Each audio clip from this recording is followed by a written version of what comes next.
Friends welcome to my YouTube channel. Friends financial year 23-24 का MCD property tax payment की last date 30 जून 2023 थी। यानी कि जो आपको एडवांस टैक्स पे करना था फाइनेंशियल ईयर 23-24 का लास्ट डेट 30 जून थी। एमसीडी पेमेंट से रिलेटेड यानी एमसीडी के प्रॉपर्टी टैक्स पेमेंट से रिलेटेड मैंने आपको कई वीडियो दी भी थी। आई होप आपने अपना प्रॉपर्टी टैक्स 2023-24 का पे कर दिया होगा। फ्रेंड्स एमसीडी ने 2023-24 का एडवांस जो टैक्स कलेक्शन किया है 30 जून तक वह अमाउंट रहा है 1113 करोड़। जी हाँ फ्रेंड्स, 1113 करोड़ ये कलेक्शन रहा है एमसीडी का 30 जून 2023 तक। यदि इस अमाउंट को लास्ट ईयर के इसी पीरियड से कंपेयर करें तो 60% ज़्यादा अमाउंट, यानी लास्ट ईयर 1 अप्रैल 2022 से लेके 30 जून 2022 तक एमसीडी ने जितना प्रॉपर्टी टैक्स कलेक्ट किया था उसका 60% एक्सेस प्रॉपर्टी टैक्स इस साल आया है। यह प्रॉपर्टी टैक्स और भी आता, यानी कि और भी ज़्यादा इसका कलेक्शन होता, लेकिन एमसीडी की साइट ऐसी रही कि कलेक्शन ही नहीं हो पाया। बिल्कुल थर्ड क्लास साइट रही। कभी किसी का मोबाइल नंबर ही अनरजिस्टर्ड दिखाती थी, जिसने कि लास्ट ईयर में अपना प्रॉपर्टी टैक्स ऑनलाइन पे किया उसका मोबाइल नंबर ही अनरजिस्टर्ड दिखा रही थी एमसीडी की साइट। तो लोग कहाँ से अपना प्रॉपर्टी टैक्स भर पाते। बहुत से लोगों का तो यूपीआईसी नंबर ही अनरजिस्टर्ड दिखाता, तो इस कारण भी ये कलेक्शन कुछ कम रहा। यदि एमसीडी का आईटी डिपार्टमेंट ठीक ठाक रहता, अच्छा रहता, ऑन द स्पॉट सोल्यूशन मिलता तो ये कलेक्शन और भी ज़्यादा रहता। जैसा कि एमसीडी के कलेक्शन से खुश दिल्ली गवर्नमेंट बोल रही है कि, और एमसीडी बोल रही है कि हम बहुत ईमानदार है इसलिए हमारा कलेक्शन बहुत ज़्यादा आया। हम इस बारे में बात नहीं करेंगे कि एमसीडी की गवर्नमेंट कितनी ईमानदार है या कितनी बेईमान है, इसके बारे में हम कोई बात नहीं करेंगे। ना ही हम ये बात करेंगे कि पिछले 15 साल से जो गवर्नमेंट एमसीडी में थी वो बेईमान थी, इस बारे में भी हम कोई बात नहीं करेंगे। लेकिन क्या सच में गवर्नमेंट की ऑनेस्टी के कारण लोगों ने बढ़ चढ़ के टैक्स दिया अपना, और एक एमसीडी का एक अच्छा खासा कलेक्शन जो कि पिछले साल की तुलना में 60% एक्सेस रहा, क्या यही कारण है कि एक अच्छी गवर्नमेंट है एमसीडी में? आज हम ये थोड़ा सा जानने का प्रयास करते हैं कि किस कारण से एमसीडी का कलेक्शन इतना ज़्यादा बढ़ा। गवर्नमेंट का कहना है कि हमने प्रॉपर्टी टैक्स के रेट तो बढ़ाए नहीं, फिर भी लोगों ने दिल खोल के प्रॉपर्टी टैक्स दिया दिल्ली में, और हमने यह अचीवमेंट पाई है कि पिछले साल की तुलना में 60% ज़्यादा प्रॉपर्टी टैक्स का कलेक्शन हमने किया है। फ्रेंड्स यहाँ पे गवर्नमेंट बिल्कुल सही है। सही इसलिए है क्योंकि गवर्नमेंट ने प्रॉपर्टी टैक्स के रेट में किसी भी तरह का कोई इंक्रीमेंट नहीं किया, फिर भी जो प्रॉपर्टी टैक्स का कलेक्शन है वो 60% अबव रहा लास्ट ईयर के कंपैरिजन में। अब यहाँ पे हम जानते हैं कि आखिर लास्ट ईयर के कंपैरिजन में प्रॉपर्टी टैक्स इतना ज़्यादा आया कैसे।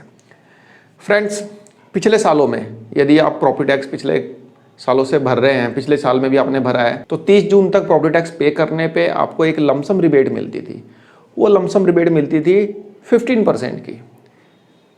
गवर्नमेंट ने यानी कि एमसीडी, आप मान के चलिए एमसीडी ने उस रिबेट को 15% से कम करके 10% कर दिया।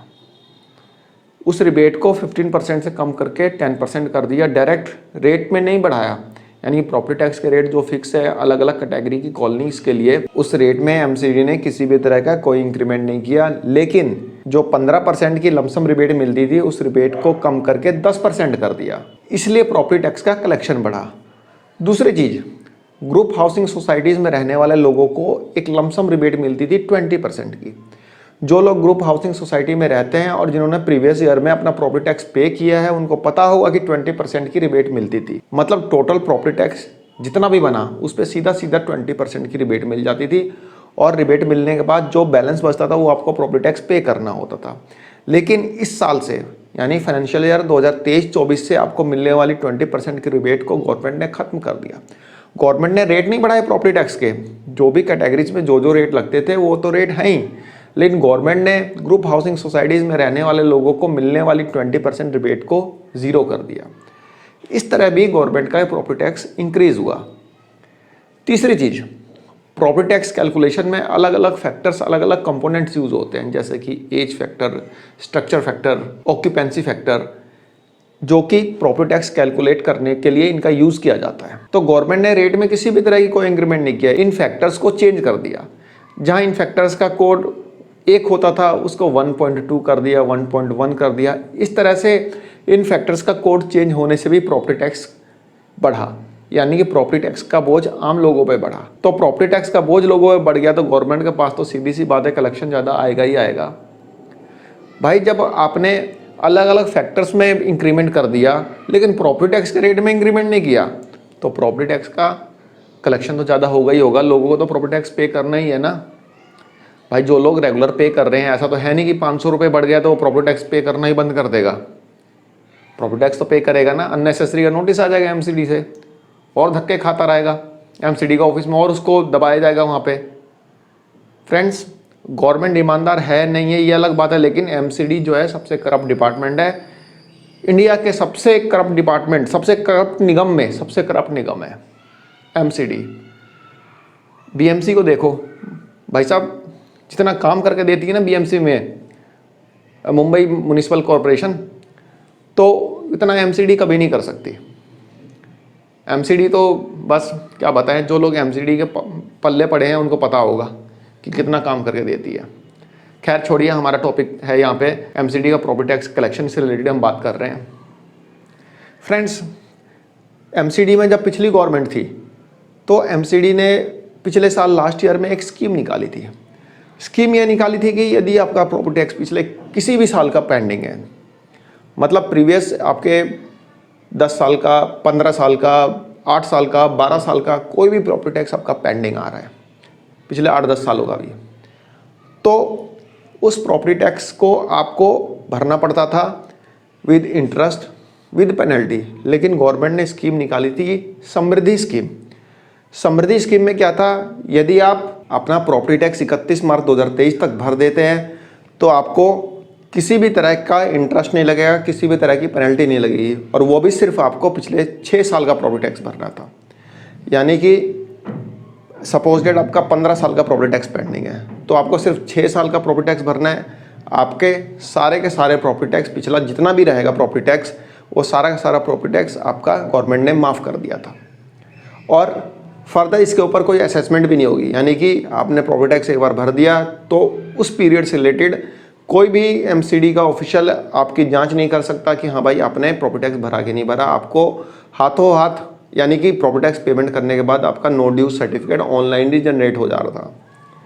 तो जो लोग पिछले कई सालों से भर रहे थे उनके पास भी नो ड्यूज सर्टिफिकेट नहीं था, लेकिन जिन लोगों ने समृद्धि स्कीम का फ़ायदा उठाया उनको no dues certificate online issue हुए हैं। और सिर्फ 6 साल का प्रॉपर्टी टैक्स भरा, पिछले कई सालों का प्रॉपर्टी टैक्स आपका माफ़ हो गया, वो भी विदाउट इंटरेस्ट, विदाउट पेनल्टी। तो जो लोग पिछले कई सालों से, कई हज़ार लोग थे, ये संख्या लाख में भी है, हज़ार ही नहीं लाख में भी ये संख्या है कि जो लोग पिछले कई साल से प्रॉपर्टी टैक्स नहीं भर रहे थे उन्होंने समृद्धि स्कीम में अपने आप को अप टू डेट कर लिया, यानी कि प्रॉपर्टी टैक्स पे करके अपने आप को अपडेट कर लिया। तो उन लोगों ने भी सोचा कि अब तो अपडेट हो ही गए हैं, तो अब हर साल मतलब टाइम पे भरते रहेंगे कि ऐसा ना हो कि पेंडेंसी बहुत ज़्यादा बढ़ जाए। तो उन लोगों ने भी इस साल प्रॉपर्टी टैक्स पे किया है, जिस कारण से एमसीडी का कलेक्शन बढ़ा है। एमसीडी के कलेक्शन बढ़ने के ये सारे रीज़न है, ये नहीं कि कोई ईमानदार सरकार या फिर कोई बेईमान सरकार। एमसीडी को हम किसी सरकार से कंपेयर नहीं करेंगे, ये एक निगम है। तो ऐसा नहीं है कि प्रॉपर्टी टैक्स के रेट नहीं बढ़े हैं, सरकार ने डायरेक्ट इंक्रीमेंट ना करके उसमें रिबेट्स को ख़त्म कर दिया, फैक्टर्स को बढ़ा दिया, और समृद्धि स्कीम का जो बेनिफिट प्रीवियस गवर्नमेंट को उठाना था वो गवर्नमेंट नहीं उठा पाई। क्यों नहीं उठा पाई? क्योंकि पिछले 15 साल से कोई काम ही नहीं किया था। भाई प्रॉपर्टी टैक्स में वन टाइम सेटलमेंट तुम दे दोगे तो ये थोड़ा है कि तुम सत्ता में आ जाओगे। काम किया होता ज़रूर आते, काम ही नहीं किया था, क्या कर रहे। तो एमसीडी का प्रॉपर्टी टैक्स कलेक्शन बढ़ने के ये सारे रीज़न थे जो कि मैंने आपको बताया। ऐसा नहीं है कि गवर्नमेंट ईमानदार है तो हम ज़्यादा टैक्स देने लग जाएंगे। भाई जो टैक्स होगा वही देंगे ना, ये थोड़ा है कि हम अपना घर बेच के गवर्नमेंट को टैक्स देंगे, हाँ भाई ईमानदार गवर्नमेंट है, ऐसा नहीं होता। तो फ्रेंड्स, एक छोटी सी इन्फॉर्मेशन थी मेरी तरफ से, आई होप आपको पसंद आई होगी। धन्यवाद, नमस्कार।